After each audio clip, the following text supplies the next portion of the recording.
All right, my good people. So, today is July 12th, Friday, July 12th, and we just got power back from Hurricane Beryl. We've been without power since Monday. Today is now Friday. We got power back last night. So I wanted to take this opportunity and do just a quick video, quick lessons learned video on Hurricane Beryl. I like to consider myself an amateur emergency prepper. So I just wanted to give kind of lessons learned on Hurricane Beryl, what worked for me, what I could have done better, things I'll probably do next time, and so forth and so on. And hopefully the information I give can help somebody else next time. So as many Texans may know, Hurricane Beryl was not supposed to come here.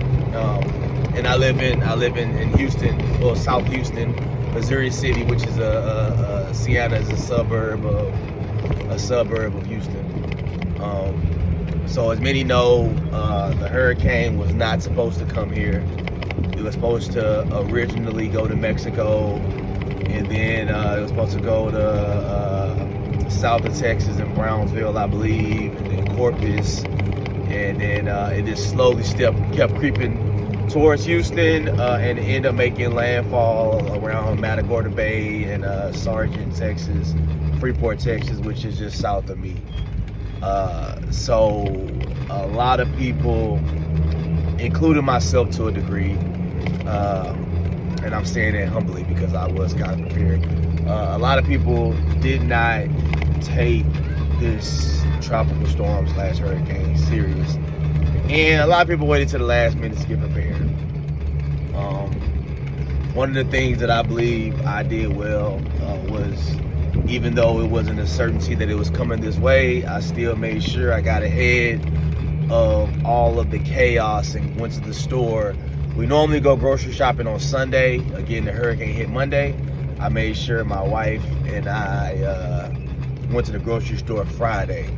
So we was able to kind of get everything we needed in case the hurricane did come. I do also have an inlet box hooked up to my home for my generator. I have a 13,000 watt Duramax I think it's an XP 13,000 EH dual fuel, which I run gasoline off of. I did go get a bunch of propane tanks just in case, but once I started using my generator with gas, it was working fine for me. I wanted to continue to use gas. So one of the things, lesson learned, I've been putting off the longest time going to Academy and buying I believe Academy has like a 20-gallon gasoline tank. I wish I would have purchased that. That's one of the things that I wish I would have purchased, because once the power went out on Monday morning at about 4 a.m, you could not find gas anywhere. And the little gas you did find, you had to search all over for it. So I did have 3 5-gallon tanks, which is 15 gallons full of gas, but powering my house with my AC unit, that gas was going quick. That generator holds 8.3 gallons, and it was running through the gas. So I then had to keep leaving the house to go get gasoline and go try to find gas stations, which I ended up going all the way to Richmond, which is a town that's about 40 minutes away, just to find a gas station because there was no gas anywhere. I did find some, and they got some, but it was just a constant. It was just a constant. I was just constantly going to get gas. Like once I run out of two of my 5 gallons, I'll go get more gas and get more gas and get more gas. And not only was I going to get gas, I was now eating up gas in my vehicle. So now I'm having to put gas in my vehicle. So one of the things I believe I'm going to do is add the soft start, which I do already have, add the soft start into my AC unit, and then get the dual fuel generator that I have. I'm gonna get it converted to where it can run natural gas, and I'll just run the house off natural gas. That way I'm not leaving the house going to get gas. And with that, I can put the soft start on the AC, and I'll be able to run it, being that I'll lose wattage going to natural gas, as people who have generators kind of know what I mean. Okay, so off of the generator, talked about the food. So one thing that's underrated, especially if you have small children like I do, or a small child like I do, is entertainment. So my son's 6, and I knew that once the power went out, if it did, he was going to be bored really quickly. I knew he wasn't going to have internet. So my son likes to watch movies and stuff like that. So what I encouraged my wife to do, and what I did, we went to the streaming services that we have, which is Netflix, Prime, Paramount Plus, and you can actually download shows and movies. You can download shows and movies, and they'll save for like 30 days on your phone, and you don't need internet to access it. So that's one of the big things we did. We downloaded a bunch of stuff, that way we can still watch it. Also, entertainment. I know a lot of people got rid of their DVD players. A lot of people got rid of their DVDs. One thing that I was able to do, being that I did have power with my generator, is I was able to watch movies. I have a ton of DVDs. I have a DVD player. I was able to hook it up to my TV and watch movies. I was able to watch House Party and Transformers. They might not have been the newest movies, but like a streaming platform, you have access to different movies, new and old. I had Beverly Hills Cops, Accepted, Tropic Thunder, like a bunch of classics I was able to kind of watch, and that was kind of that helped me pass time as well. So we talked about entertainment. We talked about the generator.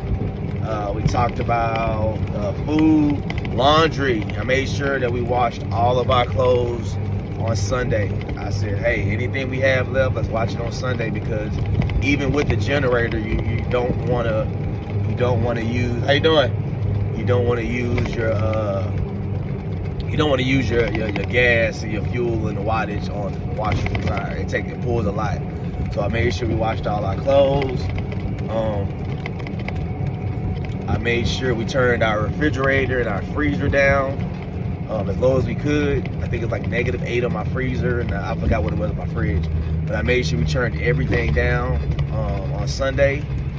I made sure we turned the air down to 68 on Sundays. That way when the power did go out, the house will stay cool until the storm pass. Because even if you have a generator, you're not going to go out there in the middle of the storm and hook up your generator. So you're still going to be without power until the storm passes through. So you still want to make sure you turn your AC down the way your house can stay cold in the meantime. Let's see what else. We talked about food. I made sure we bought a bunch of I made sure we cooked on Sunday as well, that way we can have food to eat for a couple of days. I made sure we do that. You guys get power back? Yeah, oh yeah. One of my neighbors. So let's see what else is a lesson learned. What we did well. I made sure we tied everything down in the backyard. Bungees. That was smart. I was hesitant at first. I got a lot of patio furniture, but I didn't really move it into the garage. What I did was I took rope and bungee, and I kind of tied everything down together. I tied my trampoline down to a tree in the back. That way my trampoline wouldn't take off like so many others did. And I just bungeed everything down. I put everything together in my back, and I bungeed everything together and tied everything. That's the pro. The con is, if it would have took flight with one thing, it probably would have took everything off. But if that would have happened, that would have been the least of our worries, because that would have been a very, very strong wind to do that. Communication. We did not have communication. I was actually in the store on Sunday before the storm, and I actually had some 10-mile range walkie-talkies in my hand, and I was gonna buy it and give one to my mom because she stays about roughly 8 miles away.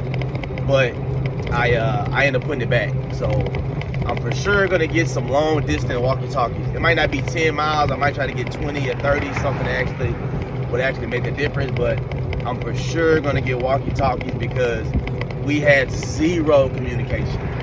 Zero communication. So that's one thing I will do next time is make sure I get a walkie-talkie just to at least have communication with my loved ones who stay in a reasonable distance away from me, the way they can actually communicate.